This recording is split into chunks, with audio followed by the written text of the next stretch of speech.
کیا آپ یقین کریں گے کہ ایک اللہ کے نبی کو چند سکوں کے عوض غلام بنا کر فروخت کر دیا گیا، جسے اس کے اپنے بھائیوں نے کنویں میں چھوڑ دیا تھا؟ اب وہ اجنبی لوگوں کے ہاتھوں مصر لے جایا جا رہا تھا، لیکن کسی کو معلوم نہ تھا کہ یہی غلام ایک دن مصر کی سب سے بااختیار شخصیت بننے والا ہے۔ آئیے سنتے ہیں حضرت یوسف علیہ السلام کی زندگی کا ایک اور ایمان افروز مرحلہ۔ جب تجارتی قافلے نے کنویں سے حضرت یوسف علیہ السلام کو نکالا تو وہ ان کی غیر معمولی خوبصورتی اور شائستگی دیکھ کر حیران رہ گئے۔ انہوں نے انہیں اپنے سامان کے ساتھ چھپا لیا تاکہ دوسرے لوگوں کو اس کی خبر نہ ہو۔ ان کی نظر میں حضرت یوسف علیہ السلام ایک قیمتی غلام تھے جسے مصر میں فروخت کیا جا سکتا تھا۔ چند دن کے سفر کے بعد قافلہ مصر پہنچا۔ اس زمانے میں مصر ایک خوشحال اور طاقتور سلطنت تھی جہاں دور دراز علاقوں سے تجارت ہوتی تھی۔ غلاموں کی خرید و فروخت بھی عام تھی۔ حضرت یوسف علیہ السلام کو بازار میں پیش کیا گیا۔ قرآن کریم بیان کرتا ہے کہ انہیں بہت کم قیمت پر فروخت کر دیا گیا کیونکہ بیچنے والوں کو ان کی حقیقی قدر کا اندازہ نہیں تھا۔ وہ صرف جلدی سے سودا ختم کرنا چاہتے تھے۔ لیکن انسان جو بھی منصوبہ بنائے، اللہ تعالیٰ کا فیصلہ سب سے بہتر ہوتا ہے۔ مصر کے ایک باصر شخص جسے قرآن کریم میں او اذن مصر کہا گیا ہے نے حضرت یوسف علیہ السلام کو خرید لیا۔ اس نے اپنی اہلیہ سے کہا، اسے عزت سے رکھو، ممکن ہے یہ ہمارے لیے فائدہ مند ثابت ہو یا ہم اسے بیٹا بنا لیں۔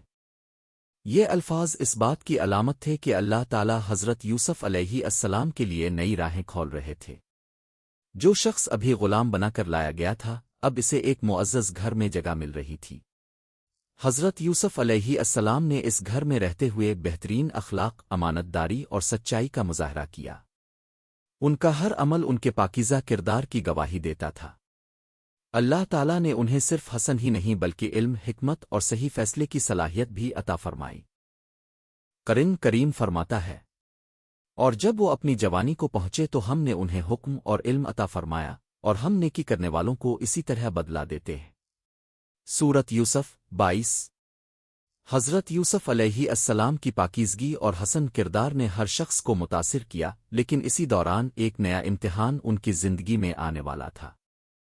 اذن مصر کی اہلیہ نے حضرت یوسف علیہ السلام کے حسن اور کردار سے متاثر ہو کر انہیں گناہ کی طرف بلانے کی کوشش کی، مگر حضرت یوسف علیہ السلام نے فوراً اللہ تعالیٰ کی پناہ طلب کی اور فرمایا، میں اللہ کی پناہ مانگتا ہوں، میرے مالک نے میرے ساتھ بہت اچھا سلوک کیا ہے اور بے شک ظالم کبھی کامیاب نہیں ہوتے۔ حضرت یوسف علیہ السلام اس آزمائش سے بچنے کے لیے دروازے کی طرف دوڑے اور اسی دوران اذن مصر بھی وہاں پہنچ گیا۔ اس موقع پر اذن مصر کی اہلیہ نے اپنی غلطی چھپانے کے لیے الزام حضرت یوسف علیہ السلام پر لگا دیا، لیکن اللہ تعالیٰ نے حضرت یوسف علیہ السلام کی بے گناہی ظاہر کرنے کا انتظام فرمایا۔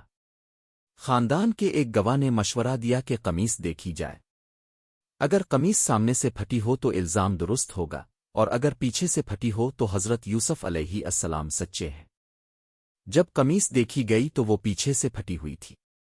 اذن مصر نے حقیقت سمجھ لی۔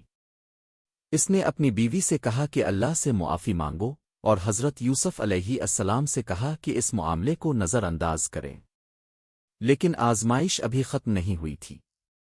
حضرت یوسف علیہ السلام بے گناہ ثابت ہو گئے، لیکن کیا اس کے بعد ان کی زندگی آسان ہو گئی؟ نہیں۔